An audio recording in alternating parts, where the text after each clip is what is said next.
Ever wonder why your government works the way it does? Don't just wonder, listen to Ready, Set, Gov, a new podcast from the Better Government Association that explains the biggest challenges facing Illinois today. Subscribe on iTunes or wherever you get your podcasts. This is episode 45 of Alternative Facts Chicago, the number one podcast in the city of Chicago and rapidly growing nationally. This is B-Hun here once again with the homie B-Chan. How you doing today? I'm good, B. How are you? Amazing, because with this episode, this is our 45th episode, which means this is a monumental moment for us.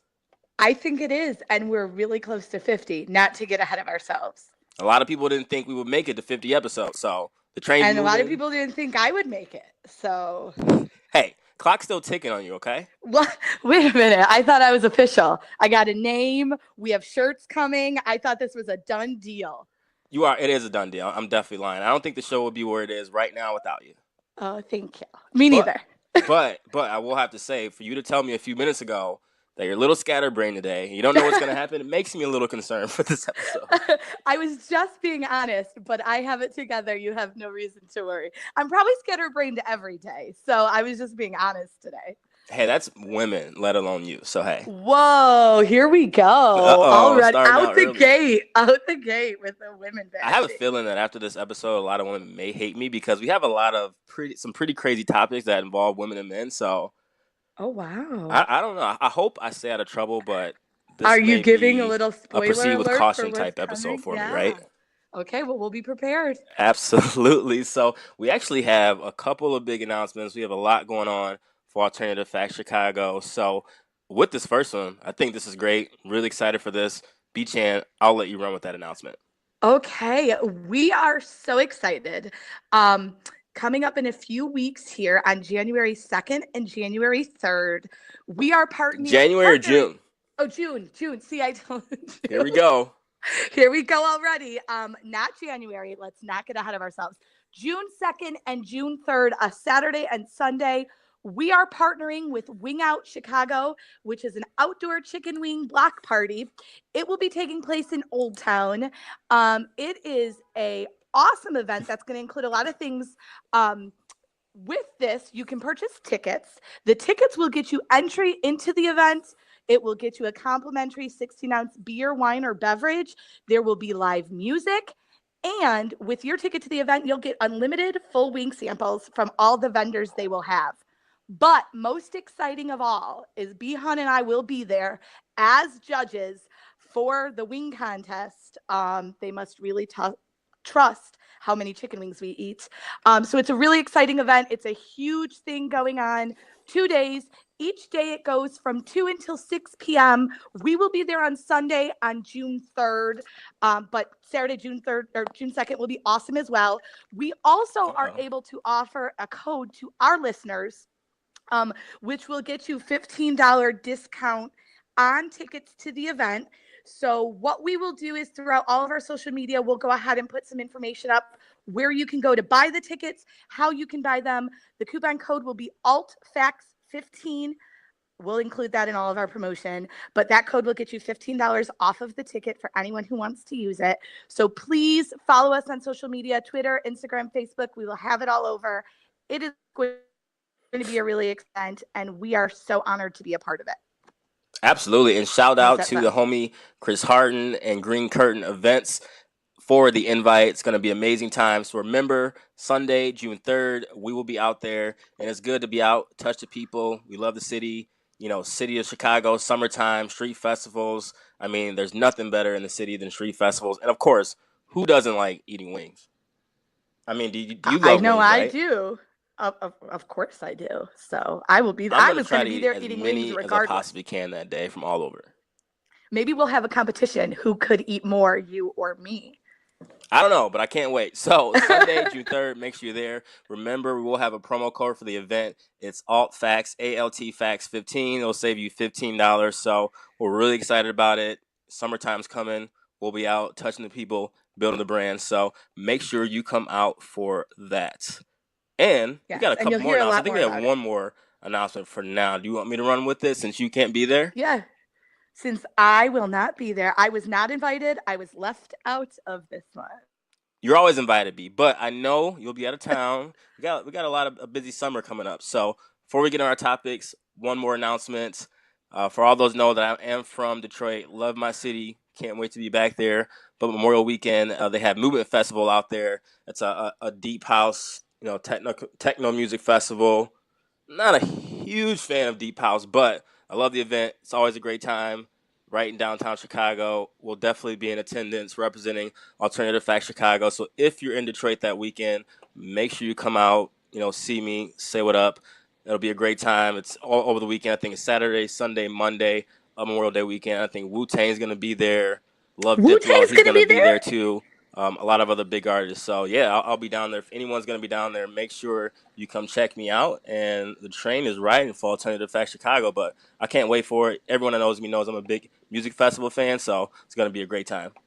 No one told me Wu-Tang would be there. It's not all, deep house. They will have, like, other genres and other acts, too. But deep house is, like, mainly what they do. But, yeah, Wu-Tang, I think, is headlining the Monday night set. I would have been there for that if I had an invite. I mean, you can still change your plans and come if you want. I might. Watch Absolutely. out for that. So, do we have any more announcements or what? Can we get to some of these topics for the week? I think you better get to our fan of the week, B. Let's do it. So, her name's Melissa. I know another Melissa fan of the week, but she's also on Twitter.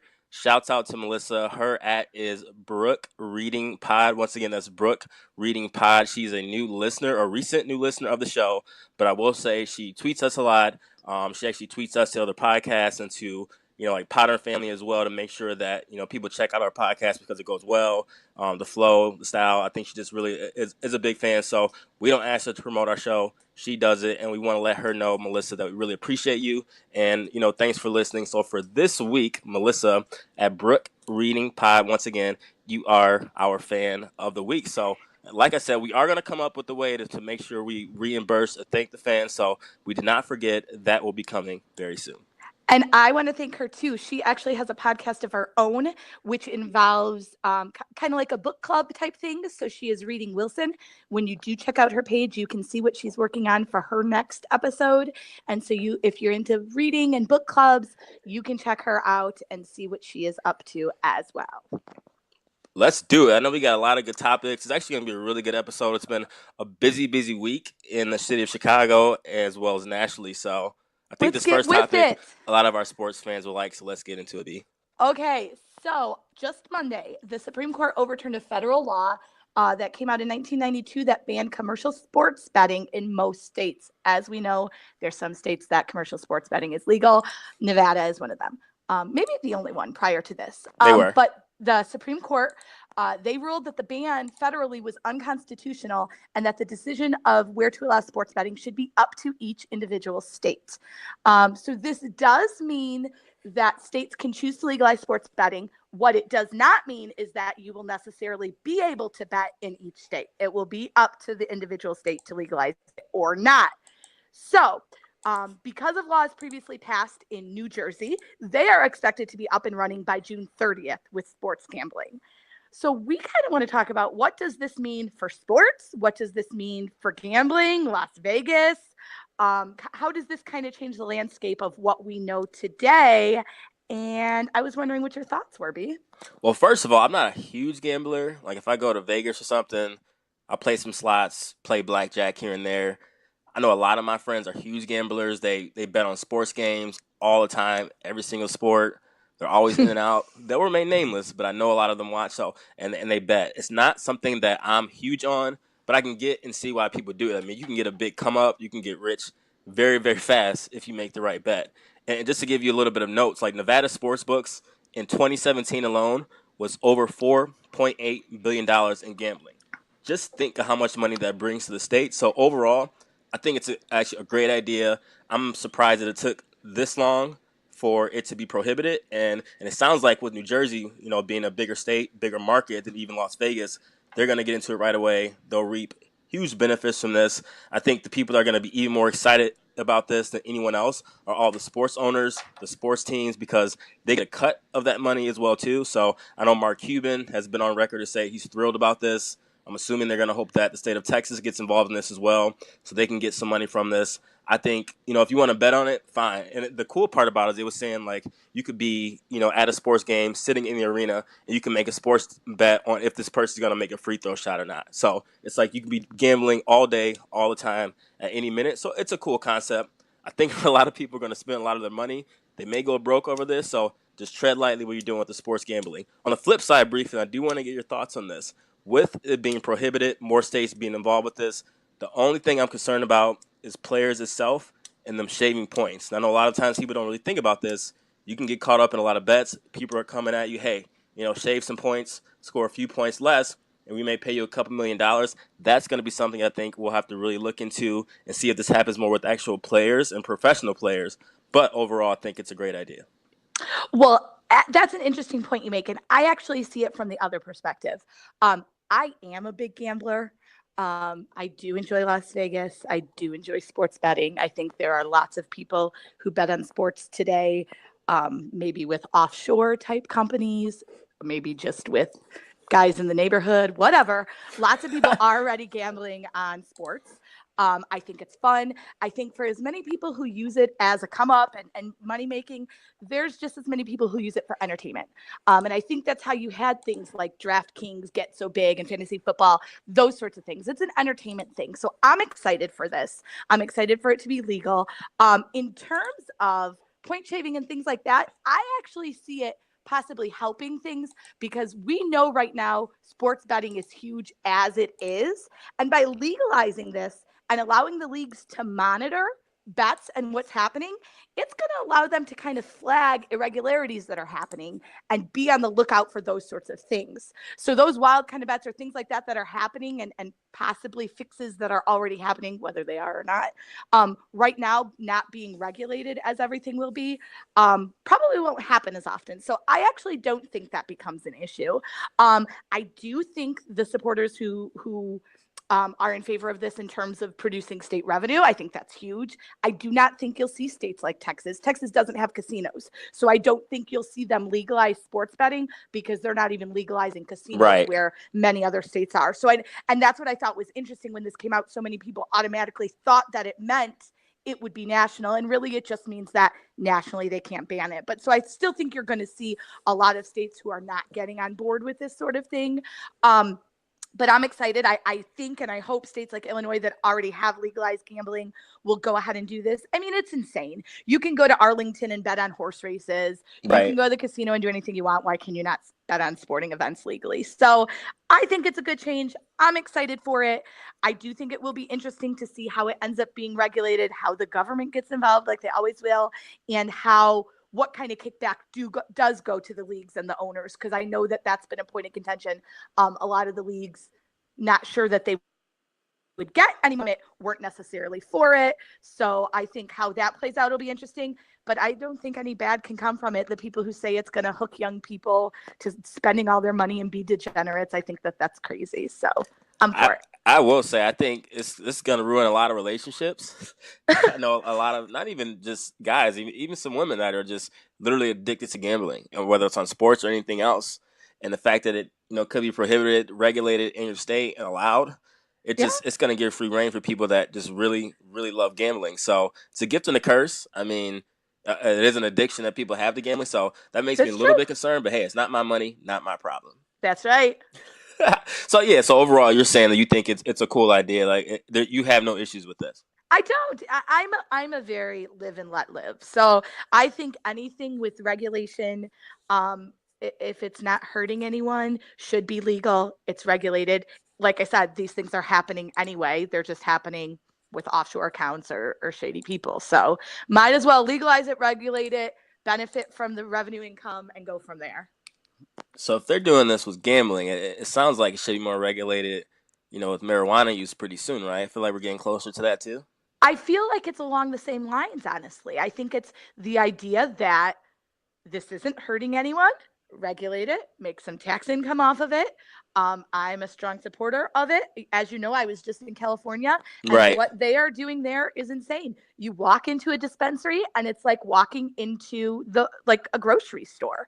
I mean, it's crazy and wonderful. And these states are making a ton of tax income off of it. And in the meantime, getting safe products, people are getting regulated things. They're being educated. They know exactly what they're putting in their body. And so I don't understand the argument against it. Gambling or marijuana. So that's that. Absolutely. So, in closing, it's a cool idea. Please don't lose all your money. But in the meantime, have fun gambling. That's right. Absolutely. So, let's get into this next topic. But before we do, let's play a little bit of bills here. And beginning, of course, shout out to Better Government Association, one of our sponsors at the beginning of the episode.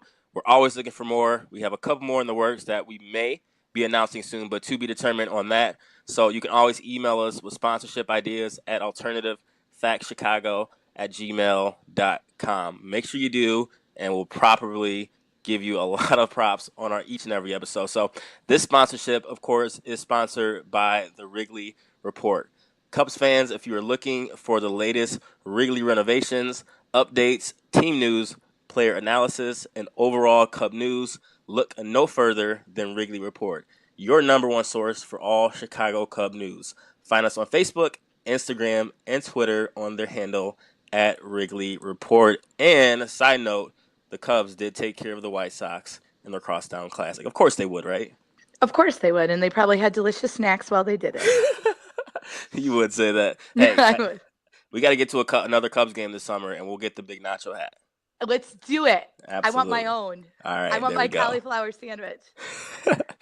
So this was a big topic of the last week, and this is in regards to Spotify, talking about a little bit of music here. So they've been the news a lot lately. Obviously, Spotify's similar to Apple Music, similar to Tidal. Spotify might be the best streaming service right now, but they've kind of taken a stand in regards to certain music artists that have had issues with, either sexual assaults, dealing with minors or whatnot. So last week they came out and they removed both R. Kelly and rapper XXXTentacion from not just from Spotify overall. I know that was kind of like the mix-up. They're not removed from Spotify, but they're removed from curated playlists sponsored by Spotify. So if you're ever on there, like they have their, top 40 list, they have their, hot rhythmic lists, and just other popular lists that they have on there, they're removing them. So basically, essentially promoting them as a featured artist on Spotify is something that they've done away with. Okay, cool, good start. Obviously, R. Kelly's team, XXX's team, they had a lot of, they were pretty pissed about this because they're saying if you're removing us from playlists on there, why aren't you removing other artists like, Tekashi 6ix9ine or a Fabulous or Chris Brown or other people that, have issues with this. There's a women's rights organization. You can always look all this up online. We just try to make sure we give you the backstory. There's an organization called Ultraviolet. They sent a letter to Spotify saying, they're cool with, the removal of those two guys, but, why not remove other artists like Chris Brown, Eminem, Nelly, so on and so forth, from promoting them as well, too. The response, Spotify is saying that they're reviewing each artist on a case-by-case basis. So a lot of loopholes with this. I want to get your thoughts. So I have a lot on this, but first, what do you think? Is Spotify doing the right thing or what's going on here? I feel like they are doing what they feel is best for their business, right? Their business. So this is how they want to do business. These are the artists they want to promote. These are the they don't want to promote. That's up to them.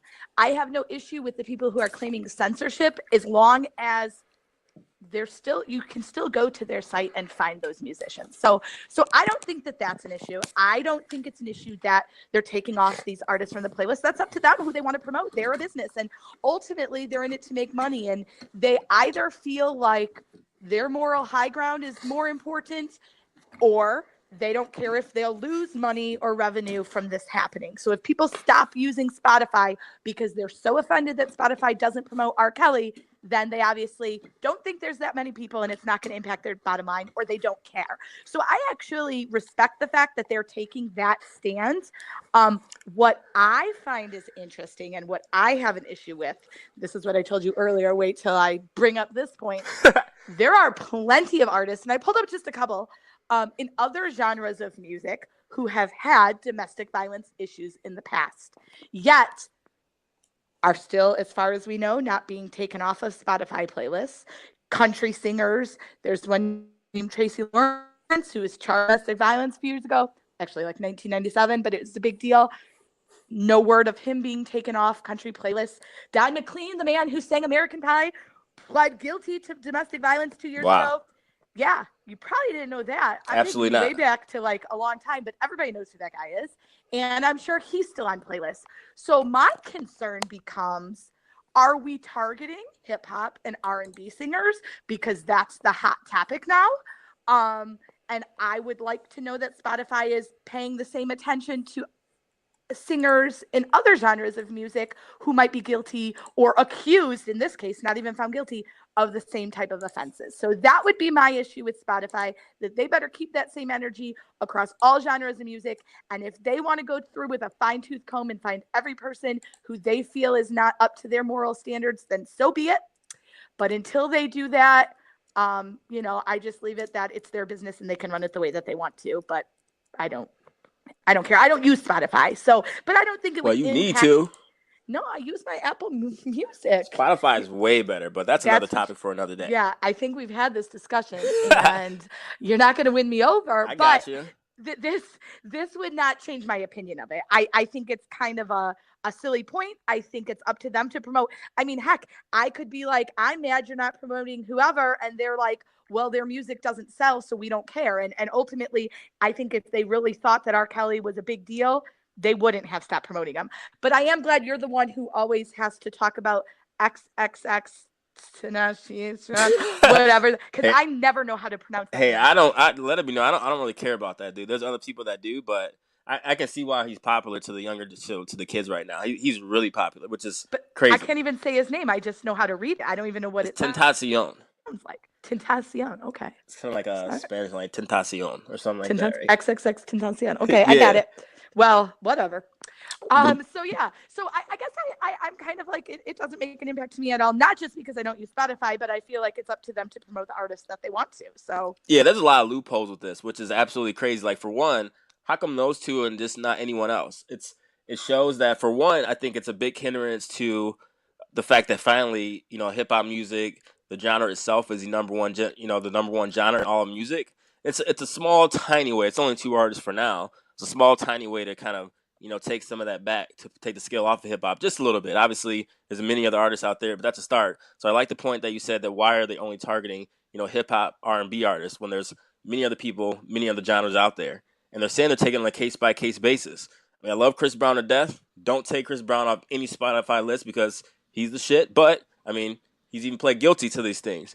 This got a lot of stuff going on with Nelly, whether you want to talk about Fabulous right now. So I think the fact that it's a case-by-case basis is a little short-sighted. I feel like they're making an excuse. Maybe there's got a lot of pressure to do something. But like I said, it's their business. I mean, it's only a playlist. It's not like they're taking off from it completely. But I think it's a topic and a conversation to know, especially if they're going to start expanding this to more artists. They may or may not. My gut says that they're not going to expand it, but I think they just had a lot of pressure, whether they have, women up top in Spotify that just say, hey, we got to do this. I don't know. But in the meantime, if I'm R. Kelly or the XXX, I would be kind of pissed off about this. Well, especially because I know that XXX did do jail time for robbery and assault in 2015, but I don't know if that's the issue they're referring to, because he's been accused of other things since. So if they're not talking about that incident, if they're talking about the recent allegations, my concern is that these are people who were simply accused of crimes, not convicted, not pled guilty. So that's another thing that I think is an issue, is that if it's not a situation where they've actually been convicted of these crimes, then you really are on a slippery slope in terms of simply doing that based upon accusations. Absolutely. I agree. So, Spotify going on with, Tidal getting accused of, falsifying streams. It's a lot going on with streaming services right now. Maybe stick to Apple Music. Oh, hey, soon enough, there will be a scandal with Apple Music, especially with, Post Malone and all these people breaking streaming records. Something's going on that we don't know about yet. Dun, dun, dun. Dun, dun, dun. Suspense. Well, wait, that will be another episode. Absolutely. What else we got? Okay, so I wanted to talk about this. I know that you did as well. Benedict. Can't wait. You can't wait? This is the one you've been waiting for? I don't know, but we'll see. Okay. Benedict Cumberpatch, who isn't, any people know that he is Marvel's Doctor Strange. He has played Sherlock Holmes, pretty famous actor. He came out and made headlines this past week And what he's been saying is that he feels like women should be paid the same thing that men are paid in Hollywood for acting. He said that basically he's suggesting men should look at and this is a quote, look at your quotas, ask what women are being paid, and say, if she's not paid the same as men, I'm not doing it in regards to taking acting jobs. So he's kind of gotten some interesting pushback on either side, people who support what he's saying and people who disagree with it. And I was wondering what you think about what he said. All right, so I don't want to get killed for this or destroyed from all the women fan base that we have. Please don't come after me. I'm really a nice guy. I promise. I'm nice, aren't I, B-Chan? I like you. That wasn't what I asked, but okay. No, my B-Hun's a good guy. Like you too, buddy. But there's a lot of gray area with this statement. For example, if The Rock is a star in a big movie and he is the star figure, and we have said actress under him who's not as big of a star, is The Rock supposed to take the same amount of money as said female actress just because she's the closest to him in regards to star power, or say if she's playing the wife of him in a movie? Is she supposed to get paid the exact same as The Rock? In my mind, don't all answer at once, but in my mind, the answer is hell no. So I think we got to take his statement with a grain of salt and use it in a case-by-case basis. If we're just using it in regards to movies, since obviously he's an actor, if the actress is the true star of the movie and she should warrant getting paid the most money, absolutely, then yes, I agree.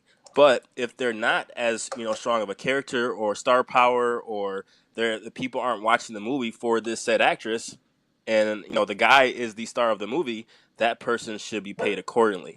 I'm not an actor, I don't know how much these people make, per movie. Obviously, it's a ton, and he could be meaning people like they're in the supporting actress roles or extras or anything like that. That could be treated on a case by case basis. Yeah, maybe all the extras should get paid about the same. But when you're looking at movies that make millions upon millions of dollars, who's the top person that's generating that money?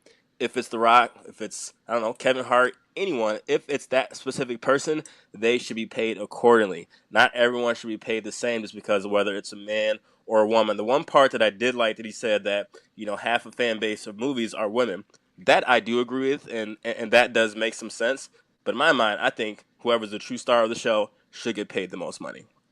I agree with you on that. And I think what he was suggesting kind of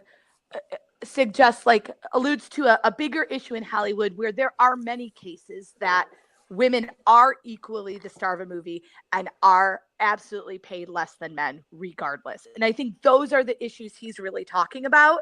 So I agree with what you're saying. If The Rock is the star, now here's the supporting girl, absolutely. But in a situation where you have two supporting stars, a man and a woman, that they should be paid equally, and I think that they should. My only issue I had was him suggesting that all men should do this. I think it's great if him himself says, I'm not going to take any roles unless the women are paid the same. God bless you, Benedict, and I think that that's fantastic. But I don't think that it's his place to tell any other actor how they should negotiate their pay, because that's not his business, in my opinion. What I do think is he does own a production company. Apparently, he's starting a new production company. And he says he's going to use his name to attract investors and then focus on female projects. I think that's awesome. I think as his production company, if he wants it to be his policy that men and women are paid equally, I think that's fantastic. So I love the idea behind what he's saying, and I think it's great, obviously. I just don't think, first of all, it's his place to tell anyone else. It's kind of like when we talk about, athletes and we go, well, the teachers down the street are only making $40,000. That athlete should be making $10 million. That's not our place. So I don't think it's his place to tell other actors what they should or shouldn't accept for their pay. But what I always think is interesting when we start to talk about gender and things like that is how would this story have changed if instead of talking about women, he came out and said he feels like white actors should not take any more money than minority actors are paid. And we know in Hollywood, very often, white male actors are paid more than minority actors. So how would people have responded if that's what he said instead of saying women? Correct. That I agree with. And I do like that he wants, equal opportunity for everyone. That's great. I promise you, though, a lot of people aren't rolling with him. At least a lot of males aren't rolling with him on that one. And Yeah. especially if it's going to cut down, the amount of money they can make paying the women, equally, cool. But like I said, if I'm the star of that movie, I want my money. Yeah, and I actually on my girl power shit, like I'm with it. Like I'm glad that he's coming out saying this, and I hope lots of people will say this. And but I also am not mad at someone. I don't expect someone to turn down money that they're being offered just because their co-star is not being offered as much. That's not their problem. I wonder how long he stays on this trip, though. You think that's going to fall back, or you think it'll be something that he's going to roll with for the rest of his career? I actually think he'll roll with it. I think he's on record as being a feminist. I think it's a cause that's important to him. I think he's someone who probably has enough money as it is. So if this is kind of like what he feels like, hey, he's made his fame and he's made his fortune, and now this is his cause to try to even the playing field, I think it's awesome. And I love what he's doing. And I would support things that he does for that reason, because I believe in that. So I hope that he does stick with it. And I think it's genuine. I don't think this was a publicity thing. I think this is just something he's standing up and saying, let's focus on. And it has been something that women in Hollywood have focused on. So I think sometimes it's important then to have a man kind of with a famous name come behind them and say, yes, this really is an issue. It gives a little more merit to it. So hey, well, shout out Benedict Cumberpatch. What a hell of a name that is, by the way. Who the hell would make a name like that? But it's awesome. It's awesome. He can't help it. Shout out to Benedict. I know you're going to make a lot of women happy by taking the stance, but hey, good luck to you, okay? Now, let's get into our favorite, one of my favorite segments that we do, because we love the city. I love Chicago. I've always been in love with the city. Was downtown today. It's beautiful weather. It's a perfect day in Chicago. So took a lot of pictures. I always just like walking around, like the scene downtown. Honestly, it'll never get old. It's pretty awesome to see. So for those fans who are just catching on to the show, we do a segment every single episode called Everything Chicago. We talk about some news, events, things going on in the city, just to make sure all of our listeners in Chicago know what's going on around here. So the first one today, North Coast Music Festival. It's a big staple festival in Chicago. They've had it for many years now. Tour like the West Loop. It's always over Labor Day weekend in Chicago, which is usually like around the end of the summertime in Chicago. So they actually just released their 2018 lineup. So some of the highlights are, I think Miguel's headlining like the Friday night show. Axwell and Grosso is also headlining on Friday. Saturday headlining is DJ Snake. R.L. Grimes is there as well too. On the Sunday, a surprising one is Jamiroquai. I'm surprised he would pick them, but also Yellow Claw, Grammatics out there. Midnight Conspiracy is actually a reunion set for them too. So I kind of want to get your thoughts. I know you're not a huge musical festival fan, but would you go to a lineup like this, B? I would go to see Miguel alone, honestly. I am a Miguel fan. And Jamiroquai, what's crazy is I swear there was another festival, and I don't remember if it was the one we were talking about that was in Colorado. There's another big festival that he's going to be at. I was always a big fan. Just kind of crazy. It's like 20 years later. I don't think he's been up to much. But yeah, I mean, I would maybe check him out. But yeah, Miguel would get me there. I like that it's Labor Day because it's not like hot as all get out, like, right. Lollapalooza is. So yeah, I mean, that might get me there. Nothing gets me super excited. I think that's my thing about festivals. Like, it's always for me, maybe one or two people I want to see, and the rest I'm not that interested in. And so I just don't have the attention span typically to want to go and see a bunch of artists or DJs that I'm just not that into. But it could get me excited. Like I said, you might get me there for Miguel. I think that's a big name for them. Yeah, the thing about festivals, I think you go more so for the event itself, to be around your friends, just the atmosphere and the environment. I think for me personally, this over the years why I love festivals. It's just such a cool time. Like, you can talk to so many random people. Everyone's in a good mood. Everyone's drinking, just hanging out. Honestly, I think I've been on a million festivals. I think I've only seen like maybe one fight in like any music festival I've always ever been to. It's because just those types of things like really don't happen. So I think you go to a festival for the overall experience. And fans that go to festivals, let us know your thoughts too. But I was talking to someone, I think just yesterday, I was like, you never want to go to a festival for one specific person because, A, their sets are always so much shorter, usually between like 30 to 50 minutes or maybe up to an hour, depending if you're a headliner or not, just because they have so many people on the bill. So the sets usually cut short. They really only do like their biggest songs. So You really never want to go for one specific person, but for this specific lineup, I want to be the person, talk to the person in their meeting of picking the artist who said, yeah, let's bring Jamiroquai back to have him headline the Sunday night of North I Coast. know. Who the hell thought of that? Somebody, but I'm curious to see if he gets a lot of like excitement, like I said, because I might like he kind of caught my interest, and I'm telling you, he's doing other festivals too. So there's some kind of excitement behind him. Maybe it's the people like me, like who are like not like quite 21 years old anymore. Oh, I know. What? I don't know. You and your likes over there. My likes. I'm sorry. Yeah. B-Hun always gets on me for the likes, and I don't even think about it. But yeah, you say it so much. It's all good, though. I know. You like it. You like the likes. Yeah. Maybe it's for people kind of like me who might have remembered him when they were young, and it's just going to get him back out. I don't know. Yeah, I'm not sure what the angle is, but I am curious if he gets excitement. I think super pass on that one for me, but I will say for me, I would love to see DJ Snake. I've seen him a couple times live, and he throws down. His set's awesome.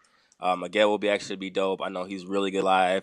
Axel and Grosso would love to see as well. For those that don't know, that's 2/3 of Swedish House Mafia, so it's a decent lineup. I think pretty decent for where North Coast gets nowadays. North Coast has suffered over the years because there's so many music festivals out there, and these artists have these rules where you can only perform in a certain area or festival within so many miles for a certain amount of time a year. So I think they've taken the big hit. Their lineup used to be way better years back in like 2011, 2012. So they kind of get like the scraps of whatever's left. So it's always a good festival. I mean, it's something to do in Chicago over Labor Day weekend. So we'll move on.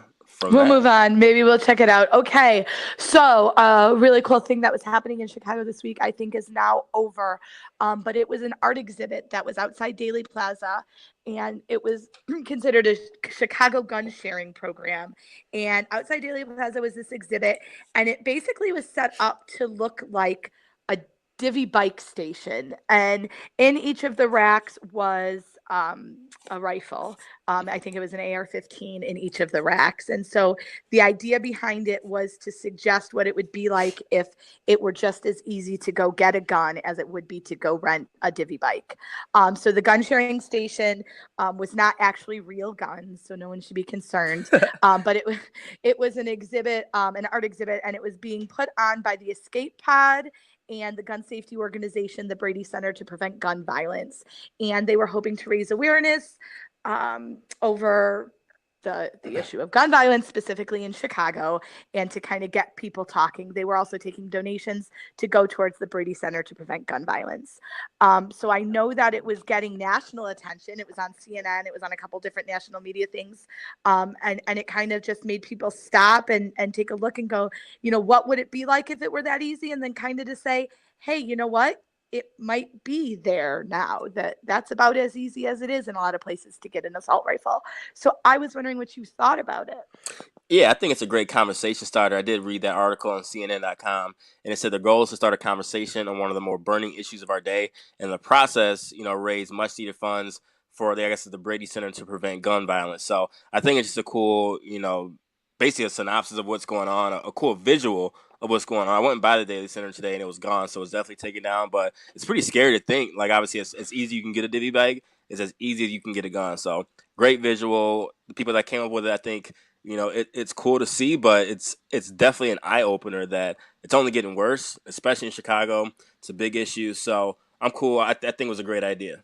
I think that at the exhibit they were saying that there was a lot of stats that they were putting out there to kind of show things like you might live in Chicago or you might live in Illinois and know the different hoops you have to jump through to buy a firearm, but in Indiana it's not the same way. And so they had some stats out there about guns in Chicago that actually originate in Indiana and things like that. So just because you might think your city is tough on gun reform or your state is a little bit tougher, I mean, all it takes is driving 10 minutes over the border to Indiana, up to Wisconsin, and again, it becomes much easier to purchase these firearms. So it was definitely, I think, eye-opening for people.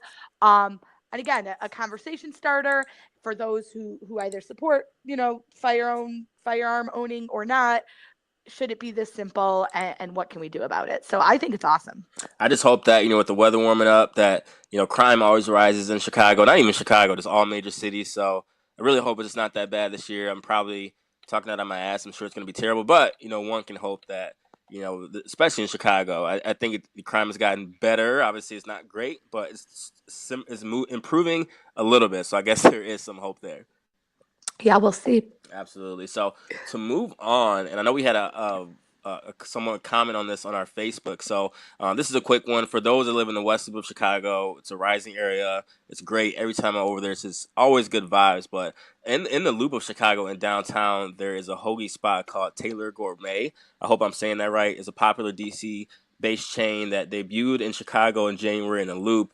And just to let everyone knows that lives in the West Loop or frequents out there, they're going to be building a second one on North Morgan Street. I think just a little bit later this summer. They haven't given an exact date. So I guess it's a big staple spot that for those that like hoagies in Chicago, you can definitely make sure to check it out. There is one in the Loop of downtown that's already open that you can check it out as well. But it was funny because we had a fan comment on our Facebook when we made a post about this saying that Taylor Gourmet's hoagies aren't really that great. So, and I guess he's from DC. He's lived there too. So he said that it's not really that good. And I guess I can understand, like, if Chicago had, a place open up in another state, it may not be as good as because you say it's from Chicago. So do you eat hoagies? Have you ever been there? Or what's your thoughts on that, B? I have not been there. I am a sandwich lover. I should not eat as many carbs as I want to eat. But if I were going to splurge, I would eat every sandwich that you would let me eat. So I would like to check it out. It was, yes, our fan Israel. He said that it was a step up from Potbelly, but nothing special. Well, I gotta be honest, I love Potbelly. Me too. So if you're telling me it's Potbelly, but a little better, I'm in. But so yeah, I would definitely check it out if I were in the area. It sounds good, but I agree. I think sometimes when you get things that are from other places, it gets hyped up as this new kind of exotic thing from somewhere else, and it might just be another sandwich shop, and that's fine. I don't think you can have too many sandwich shops, especially in the city. You're busy, you're on the go, you can grab a sandwich and go. I think it's great. I would be interested in checking it out, but I'm not sure if it will live up to expectations. Yeah, I didn't take it as a dig at all when he said it's a little bit better than a Potbelly. I'm like, shit, Potbelly is good. Right? I know. Yeah, and I think he was just saying maybe because of all the hype. I'm trying to think of an analogy from like something here to somewhere else that you would go, yeah, it's good, but whatever. People get really excited about new things. So yeah, it's cool. Check it out if you like hoagie spots. So in the West Loop. West Loop's dope, so I like that area. It's a cool area. Have you been in the West Loop in a while? Or has it been a minute? It's been a minute. We'll have to get out there this summer. Maybe go get a sandwich. Let's do it.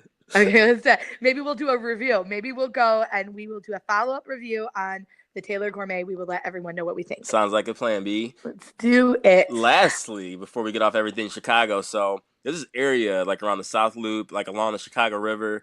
And I don't know if you ever noticed with people that live in Chicago, when you kind of like drive by, there's a big railway that's kind of been unoccupied for like the past few years.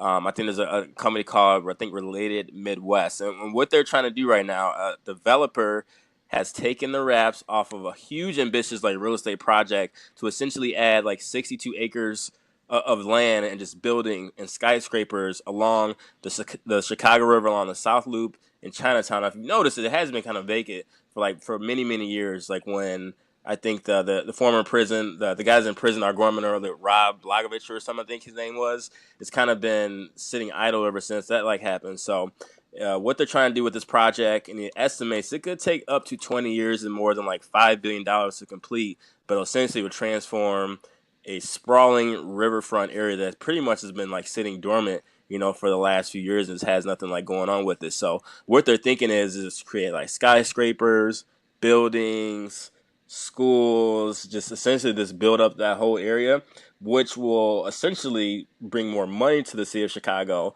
My problem is it may raise more taxes for the city of Chicago. And another big issue is with declining people that are leaving Chicago, people that are going other areas with taxes so high. Chicago being voted the #1 most corrupt city in Chicago, just with everything is going on. People are leaving the city of Chicago, not coming here. So who's going to fund this big project? And will people actually still be here to actually enjoy this in 20 years? That's my concern. But cool idea, though, nonetheless. What do you think? Well, I think that's it. I think sometimes these big undertakings that seem like a good idea, if you're talking it's going to take 20 years to complete it, is that what you said, 20 years? Like, these things start, and if they don't get finished, it ends up just a work in progress, and then the cleanup, and then it's never what it's kind of seen out to be. So if it really is that well thought out and well planned out for the future, that's fantastic. But I think too many times we've seen projects started and not finished in the city. 20 years is a long time for a big project like that. Yes. Especially, I guess if they do like little by little and just open things over time to expand to where it can take up to 20 years, it's cool. But like I said, I think with just the corruption going on, just people leaving the city in droves, like, population has declined in Chicago a lot over the last 5 years. People don't know it because you're downtown or in the city and it still just seems really, really busy. So you may not know it, but per capita, it's definitely declined with everything that's going on. So it's a big undertaking. And I hope it works out because it'll be cool, but as long as our taxes don't go up, then I'm okay with it. Yeah, there you go. I think that's a good plan. So, B, man, guess what? What? We are about to premiere a new segment on the show. A whole new segment. And we got to give you and your girls credit because they came up with the name. So, do you want to announce it or what? Yeah. So, a couple weeks back, Bihan and I kind of did like a topic that was kind of off base for the podcast typically, where we were talking about if nice guys really finish last, and we had a conversation about it. There was a lot of listeners who responded to it. They liked the conversation. They liked the kind of opposing point of views, and they thought it would be fun to have a segment where our listeners could send us suggestions or ask for advice or things to discuss, different interpersonal things, whether it's relationships, friendships, work things, and kind of discuss the basis of those things. So we kind of talked about it, decided if it was something that would fit with the show, if it would go kind of take the show in a direction we didn't want to. And we thought it might be something that we would try, maybe once or twice a month, maybe not every week with the show. Bihan doesn't want to get weighed down with like emotional talk and things like that. Definitely and I agree. But it was something that both our male and female listeners did enjoy. So we talked about doing something like this. And so we want to premiere today a segment that we call Show B and Be Your Business, where our listeners can write in, ask questions, give suggestions about different things that they would like to hear us discuss. So starting today with a submission from one of our listeners, we are going to start talking about this topic and see how we feel. And then we hope you'll give us feedback on this segment. Let us know if you like it. Let us know what you'd like to hear us talk about in the future. And we will take it from there. What do you think? Yeah, and let it be known that when the show B and Be Your Business, that when we're doing B and B, that I'm the first B and she's the second B, if you were ever confused. When I did suggest the name to Bihan, I texted it to him, Show B and Be Your Business. He was really specific about wanting to know who the first B was. So I said, as always, it's him and I am the little B. So, there you go. I just had to clarify. Just maybe people might ask which B is B. So now you know the first B is me. And then he acted like he was joking, but he was serious. Because he was really serious. So maybe in writing, it'll be like Show B and you could be the capital B and I'll be the little B, your business. So show us your business. We want to know what you're thinking about. We want to know what's bothering you. Today, we are going to talk about a common phenomenon in dating that seems to be going on all of the time. It's something you may have heard of, a name for it called ghosting. And so we want to know, we have a lot of single listeners who want to know why they're being ghosted. So we want to talk about what it's like to be ghosted, and do guys or girls do this ghosting more often? Well, let it be known, I'm probably not the best person to give relationship advice, but I will do my best because I've seen a lot from other people's experiences, my own experiences, and everywhere in between. So I'll do my best. But in regards to being ghosted, guys and girls get ghosted all the time. And I know we were discussing this a little bit yesterday. And the reason I think that people get ghosted is because they really just don't want to simply send a text or just submit to the fact that I don't really want to talk to you anymore. And I know you were saying that, it's a simple text to say, hey, we're not interested. You say that it's a simple text, but it's also easy process to just not text at all and just simply move on. And what they'll think is, hey, I don't want to talk to you anymore. I'm not going to respond to anything you say. I may not ever text you again. And then you should just understand that it's over. So honestly, I think it's just the age that we are because of social media with, everyone's texting, everyone's online. I think the art of the conversation has been ruined over the years with everyone just being on their phones. You can send out texts, you can send out tweets, you can message people. I think the art of a conversation is just screwed right now to to where kids, I don't think, are growing up properly, being able to have a simple conversation. So I think that's become more the norm right now. I'm just not going to talk to this person anymore. You don't ever have to like see or face them, whether it's in school, call them on the phone, just simply black out and not respond to them, and they'll eventually get the point.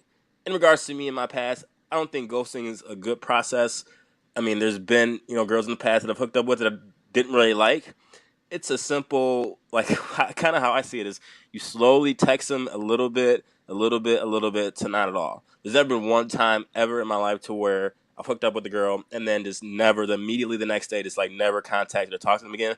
I think it's kind of bogus. That's not really my motto. What I'll do, and I'll be honest, I may slow play text you, say hi, small conversation here and there, and eventually it'll just fall off. That's the best way to do it, but to hook up with someone and then immediately just never talk to them again, that's a little bogus, but that's the area that we're in right now.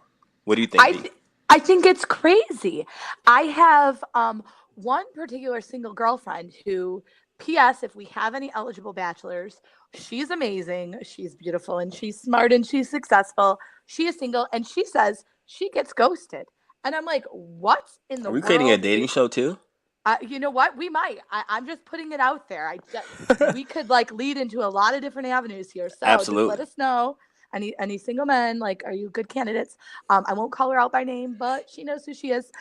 No, and she was giving me feedback. We were talking about this, and she's like, I get ghosted, and I'm like, hold the phone.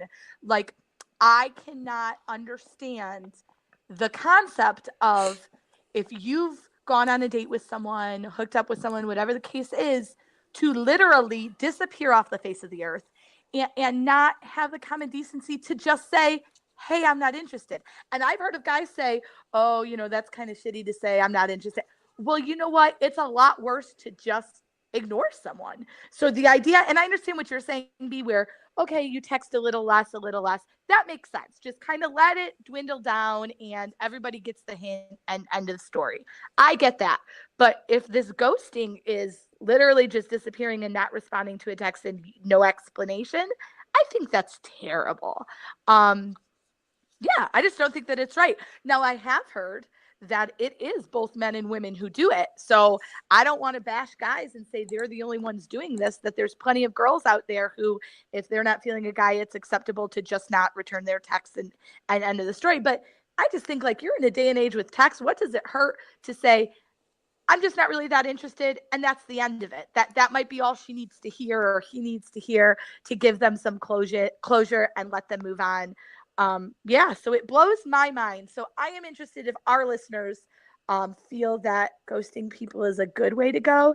If you guys are ghosting people yourselves, let us know why. Let us know your thought process. Right. Let us know how it makes you feel, because I think it would make me feel really sad. But I think it's easier for someone, they feel like it'll be easier to not hurt your feelings by just not responding anymore, as opposed to texting and say, hey, I don't like you. Because then you're going to have to actually have a conversation with that person about why you don't like them. The time, whether it's a guy or girl, why you don't like me? Did I do something wrong? And what about this? What about that? As opposed to not ever responding again. Just not responding. Not responding is going to hurt their feelings too. Because now they're really going to wonder, what did I do wrong that they just are ignoring me? Yeah. Hey, I feel you, and I'm with you. That's why I've always learned to play the slow play text. But overall, just with the communication or lack thereof there is, and people just don't do it. It's so easy to just text or not text someone. Yes. People just don't communicate and talk on the phone, so it makes it a lot easier to get ghosted. So those that have been ghosted, I'm kind of curious of what your thoughts of why that is, or maybe some people just suck. I don't know what it is. I don't know what it is either. But I do think that in talking with some people, it does seem to be incredibly common. So that's the other thing. Maybe as it becomes more common, then more people do it. Because if I've been ghosted, then I think, okay, well, it's appropriately, acceptable for me to ghost somebody else. I don't know. It is not how I operate, but to each their own. Absolutely. So we want to hear your thoughts. Email us, tweet us. This will be a concept that we won't do every single episode, but as we get questions asked to us, every so often we'll definitely address it. You can always tweet us. We're going to create a new hashtag. I think it was AskBnB, correct? That's correct. But that's correct. So we're going to have a hashtag going. You can always ask us questions, and I'm sure at some point we'll definitely get to it. But I think it's a cool concept that we can always create, listener interaction. So we'll see how this goes. But for the first one, I think we did okay. I think we did okay. And if you should choose to want your question to be private, you do not have to tweet us with the hashtag. You can DM us or you can send us an email and we'll give you all that information. So maybe you don't want your business out there for everyone to know, and that's okay too. Let's do some quick hits and get the hell up out of here. You ready? I am ready for the quick hits, Bihan. I think you better get started. Let's do it. So Drake's has a new tour with the Migos. This is dope. I think it's called Aubrey and the Migos or something like that. Aubrey and the Aubrey Three and Amigos. the Three Amigos. You got it. Okay, there we go. And then 2, he also released a track list for his upcoming album release in June called Scorpion. You excited or what, B? I'm excited. I have no intention to go to the Aubrey and the Three Amigos tour. I am no Migos fan, so that doesn't get me excited. But I am a Drake fan, so I'm excited to hear what comes out on the album. The little teaser we got with the Nice for What was nice. I don't know, is the Scorpion? Are we talking his zodiac sign? What are we doing with this? But so I'll be excited to see what comes out on it. So I'm excited for the album. Don't care much about the tour. What about you? Very excited for the album. I know people were debating on social media where an album track list, how excited can you be because it doesn't give you any idea of what the music's going to be. But Drake is the king of culture vulturing. He's the king of latching on to the hottest artists of now. He's done it his entire career. He's made a career out of it, and it's worked like a charm. Now, I mean, he's got all the the hot guys like Sway Lee from Ray Shamur's on there. Khaled's on his album. I don't have it up in front of me. I know Big Sean's on the album.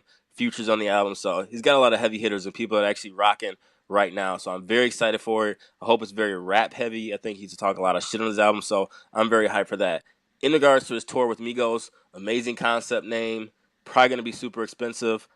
I do not care less about seeing Drake and Migos on tour together for this reason. The Migos are not good live. They make great songs, but anytime I've seen them on stage and I've seen them live, they've always rapped like they'd rather be somewhere else. Like they seem so bored on stage, like they're going through the motions. I don't want to see them live anymore. And Drake, his shows are cool, but he talks for half of his set as opposed to performing. So with that being said, it's going to be expensive, and I don't really care to see it. I'll watch it on YouTube or something like that. We'll pass. We will not have a Alternative Facts Chicago event at that concert. Okay, so last night, the NBA draft lottery, we know that they took 1 million hours just to get through 15 picks or whatever it was. Commercials after 5 picks, craziness. But the Phoenix Suns got the number 1 pick. Will this help them, and does it make a difference? I think it'll help them if they get DeAndre Ayton, who's from the area, went to Arizona, played there, so he's already local. This is a man-made story ready to happen. I mean, they got a good young nucleus with Josh Jackson, Devin Booker. I think he'll add to this. If Phoenix decides to be stupid and draft Luka Doncic or whatever his name's, like the 6'8" point guard who's overseas right now, that'll be a terrible mistake. They're saying, yeah, they need a point guard more than a big man. You get DeAndre Ayton and you round out those top 3. That's a perfect idea. It should be cut and dry. But good for Phoenix, though. Good for Phoenix, bad for the Bulls, ended up at number 7. But apparently, by all accounts, it should be a pretty deep draft, so it might not make that big of a difference after all. Hey, if the Bulls draft Trae Young, I'm going to laugh because he could be a huge bust, but that's something that the Bulls could definitely do, even though they already have a point guard. We'll see. Michael Jordan and Netflix are going to be releasing a 10-episode documentary in 2019. Are you going to be checking forward or what? Well, yes, I'm going to be checking for it. I am a huge Michael Jordan fan. I grew up in the age of the Michael Jordan Bulls, so I was spoiled. I was pretty young. I thought that's what happened all the time. So I loved it. I'm a Michael Jordan fan. I am excited to kind of see a little bit more, maybe get some information we didn't know, being a time where we didn't have access to so much like we do now. I think that there will definitely be things that you haven't heard or relive stories that you heard and you forgot about. So I will definitely be checking it out. What about you?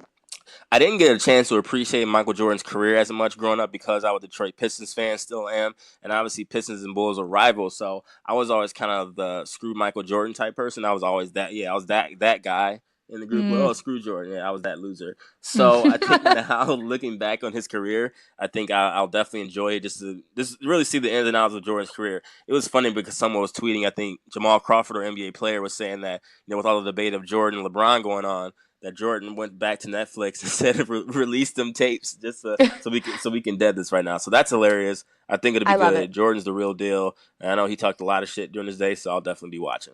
I love it. I love it. We found out that Dave Chappelle and Jon Stewart are doing a 7-city comedy tour.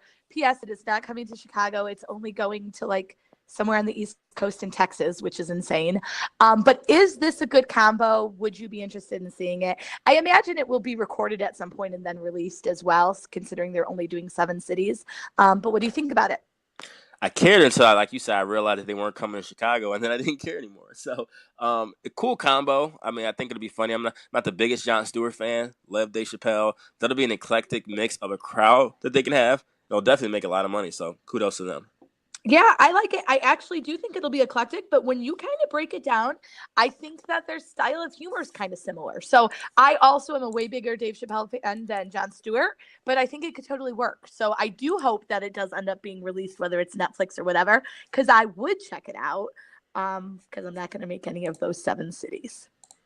Kevin Gates today just dropped My a guy. 3-song EP. Man, I know you've been waiting to talk about this the entire episode. Was it good or what, B? It was good. Specifically, that first track, Change Lanes. Okay, listen. B was on me thinking nobody wants to hear about Kevin Gates. No one is waiting for him to drop new music. Why are we even talking about this?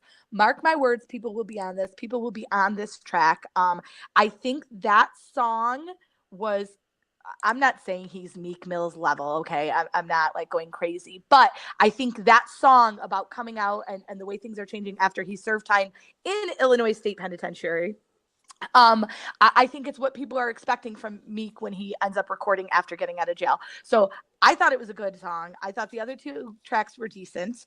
There was only 3, I think, on there. So yeah, I was impressed with it. I think it's hot. I think that song will catch on. I think it will end up getting a lot of play. And I think Kevin Gates actually does show up on the radar after this. What? I know you didn't want to listen to it. You didn't even want to talk about it. You said, my friends don't care. Nobody's checking for Kevin Gates. You listened to it, B, and what did you think? All right, so I asked, so I got a group chat. We talk about everything. I asked them 2 different times today. I was like, because you were adamant about talking about this, and I was like, so are people checking for Kevin Gates like that? I asked them twice, and they literally ignored it and kept talking about other stuff that they talked about. And usually they will respond to something. So the fact that they ignored it made me say, hey, maybe Kevin Gates, people aren't just checking for Kevin Gates like that. I threw my hands up in the air, but hey, you wanted to talk about it, but it is what it is. I will say, though, I did listen. Shane Lays was cool. I did like Vouch. I think that was the best song of the 3. Let It Sing was cool, too. I did really like Vouch. And don't get me wrong, Kevin Gates, I like him. He's got a lot of potential. He's only really released 1 album. He's just not Meek Mill. He's not on that level. I can see why people do like him, though. So it was pretty good, like kind of like a welcome back to the game. But we'll see how he does. But I'm not the biggest Kevin Gates fan, but I can see why people like him. Yeah, so I would like our fans to go ahead and check out the EP. It's 3 songs. Let us know what you think. But I think you'll be pleasantly surprised. Before we get off music really quickly, and I did want to mention this on the episode, Detroit music is rocking right now. And I'm sorry, I should have mentioned this last week, but Royce da 5'9's most recent album he dropped, his solo project, is easily the best project that he's ever done. By far, it's amazing. It's incredible. I wish he rapped like this or even sang like this on albums 15 years ago because he would be a superstar. The song Cocaine that's on there is probably the best song I've heard of all of 2018. Not being a prisoner of the moment, it's dope. And then 2, T Grizzly dropped his debut album. It's dope. It's good for a debut album. It's got a lot of bangers on there, a couple with Chris Brown too. So, hey, I just want to say Detroit music is winning right now. And can we talk about that Caterpillar track with Eminem on the Royce da 5'9 album? Because Amazing. I'll tell you what, amazing. And that was old Eminem on there. The last record that Eminem put out that was like, okay, M's dead. Like, this is not Eminem anymore. That track was old Eminem, and that song was hot. Song was hot. Speaking of hip-hop, too, I know Rolling Loud was this past weekend. We didn't really have this on the topic, but I saw a lot of the live stream. I just love festivals itself. It's the biggest hip-hop festival in the country. And if you have not seen Diddy's commentary during Machine Gun Kelly's set, make sure you find it because he goes apeshit. And I've been telling people all over the world, you have to see an MGK concert once before you die because it's just amazing. And Diddy showed why it's amazing. So I'm just going to leave that there, but make sure you find it, check the clip, and check it out. Check it out. What else we got? Oh, this is This me. is you. So, lastly, I know this is going to be a quick one. Sorry, you know my answer. But do you care at all about the Royals' wedding on May 19th? I don't care that much, but I care a little. I'm a fan, and Yeah, I just think that they're cute. I like Meghan Markle. I think she's cute. I like that they're not the traditional royals and he just kind of does what he wants. And so I care a little, but I'm not that concerned. Super pass for me. I really could care less. And good for them, man. They got a lot of money. They're rich. Awesome. But I'm okay on it. Living the dream. Absolutely. We can live vicariously through them, right? That's right. That's right. You can be my Prince Harry. I'll be Meghan Markle. There we go. We'll be famous and rich and royal. Let's move on to your favorite part of the show. Clown of the week. Yes. Let's do it. You want to do the honors first, or would you like me to? You go first this time. I went first last week. Okay, so my clown of the week is none other than Miss Krista Glover. Maybe you've heard of her. You probably haven't. That's because she is the wife of PGA golfer Lucas Glover. And it was over, I don't even know what the name of the event was, over the weekend on Mother's Day, where she was arrested for attacking her mother-in-law. Apparently her husband Lucas Glover was not golfing very well, and she gets very upset when he does not golf well, and apparently gets angry, and this is a pattern for her. So she was arrested for disorderly conduct and some battery issues with her mother-in-law. But it didn't end there. After she was arrested on Saturday night for attacking her husband and her mother-in-law, they then went home, and there was some 911 calls from her claiming that her mother-in-law had assaulted her, to which her husband then got on the phone. He's the golfer, and he said, there's been some miscommunication. She's trying to blame it on my mother, but my wife has gone crazy. So I don't know what the deal is, but I think it's crazy if you have a reputation for getting abusive with your husband when he doesn't golf well. I was on Twitter talking to Ken from the Dee and Davis show, and he said that maybe she had already had plans for the pay money that he would have won, and that's why she was so angry. And that sounded about right. So I don't know what the deal is, but Krista Glover, you are assaulting your husband and your mother-in-law because he's not golfing very well. You are my clown of the week. What a crazy story that is. What's wrong with people these days? What's wrong with people? And to think that the reports are that she has a pattern of this, that when he doesn't golf well, like, she becomes abusive. This is just insanity. So obviously, and I shouldn't make light of it because maybe there really are some mental health issues. So if that's the case, I hope she gets help. I don't know. But regardless, she's a clown. Absolutely. And my clown of the week today is going to Nicole Arbor, Arbour.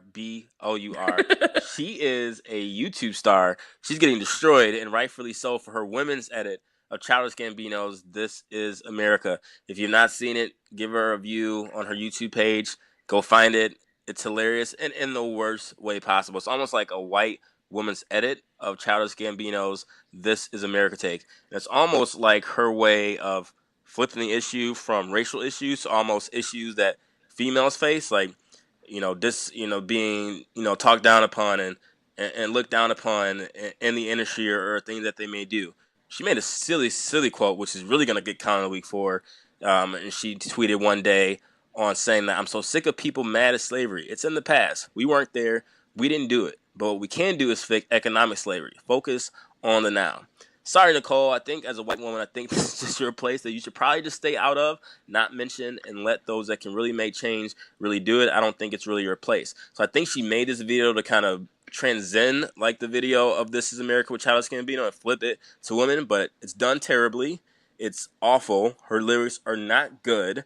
And whoever gave her the green light to do this should get fired as well, unless they did this on purpose because they knew how controversial it would be. So you can find her. She penned a letter about her response and why she did this, and to make it lighthearted and to bring a lot of the issues that we're facing with women, but came out in poor taste. It was terrible. So for now, Nicole, I'm sorry. You may be nice, but for this, you're getting the clown of the week. That's it. You cannot take one thing and then piggyback your issue. And that is what becomes the point. It's always a one-off. If somebody's saying Black Lives Matter, now I have to say Police Lives Matter. Now I have to say All Lives Matter. Like, let people have their issues and acknowledge it and have your own thing. Nicole, make your own video about what you want with women issues, but you don't have to steal everybody else's thunder. I agree. You're a clown. Well said. This has been a fun episode, B. I always love doing these with you because it's always a great time. I think it was fun, uneventful. I didn't like lose my mind too much. I think I Yeah, knew you what were was going fine. on. I I think was fine. nothing crazy happened this time, so. We were good. We made it. But I know we've been trying to plug our social media at the beginning of the show. We got caught up with all of our announcements and we didn't get to do that. So first, we should tell everybody where they can find us. There we go. So Twitter is AFAX Chicago, Facebook Alternative Facts Chicago. The likes are growing, so thank you for following the show. As well, Instagram is Alternative Facts Chicago. We're getting more followers on there too as well. You can always email us at alternativefactschicago@gmail.com. In the process of working on our website, so that will be coming soon. We do have a YouTube page at Alternative Facts Chicago as well too. So, and my personal Twitter and Instagram is Bhun BHUN 1984. What's yours, B? My personal Twitter and Instagram is Starbright312. Twitter and Instagram. Also, then shouts out to 24/7 Live Culture as well. They host our show on their platform. They are adding other podcasts as well. I think they just started their own and also have Awakened Soul podcast as well from CEO Hayes. So shouts out to them. Also, Wild Dogs Radio. We do have our show premiering each and every week on their platform at wilddogsradio.com. We did get our time changed, so it's moving up. I think it's Thursdays at 6 p.m. Eastern or 7 p.m. Eastern? 7 Eastern. So we are now on Wild Dogs Radio Thursday nights, 7 p.m. Eastern. There we go. So many ways you can check out our show each and every week. We do appreciate the love. We appreciate all the platforms that we are on. We really do thank you, for the growth and making us the #1 podcast in Chicago. Definitely a transition, obviously, from losing Bobby, and now we're selling with B, and the momentum is definitely picking back up, and we definitely appreciate that. So we'll be all over the summer, looking to do some more traveling, and like I said, the train is only just beginning. So anything else you want to say, B, before we get the hell up out of here? No, I appreciate it. I appreciate everybody listening. Give us your feedback. Let us know what you think. Let us know what you think about Show B&B Your Business. If you want to see more of it and what kinds of things you'd like to hear us discuss, because clearly we are experts in all kinds of relationships. So you should listen to what we have to say. Yeah, sometimes you guys should give me advice, so hopefully that'll happen too. Hopefully that'll happen. Man, I suck at this thing, but it's all good. I take things one day at a time. That's right. That's all we can do. No, so thank you everybody for listening. We love it. Follow us, talk to us, let us know what you think. It's our favorite part of doing the show. Absolutely. So this has been episode 45. Monumental episode. We did great. On our way to 50 and beyond. So this is Alternative Facts Chicago, episode 45 with B Hun and homie B Chan, and we are out. All right. Talk to you guys soon. Peace. Bye.